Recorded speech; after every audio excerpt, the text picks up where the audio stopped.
I think the question speaks to basically threshold testing, which is what Whitney talked about a little bit. You don't need to go to failure to reap the benefits, like 2 to 3 reps prior to failure. So we talk about like mechanical failure and technical failure, right? So mechanical failure is I'm just not strong enough. I go down to squat and gravity wins, right? I just don't have the motor units to drive me back up. Technical failure is maybe I can get from point A to point B, but it's going to look gnarly, right? And there's kind of a tipping point there. So I think about technique as like there's a green zone, a yellow zone, and then a red zone, right?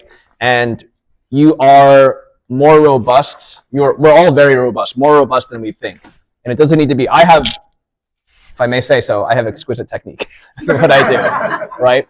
Because I am relentless with every single rep that I do to be intentional about where I am in space, so my baseline gets higher and higher, so it doesn't take as much work for me to move well, because I've been relentless with every fucking rep that I do. But that doesn't mean that you don't hit those points like, oh, it's getting a little funky. So my kind of take home is that you don't need to go, as long as you're working hard, as long as you're like, I could probably go 1 to 3 more reps, you're getting 99% of the benefits of that training stimulus, number one.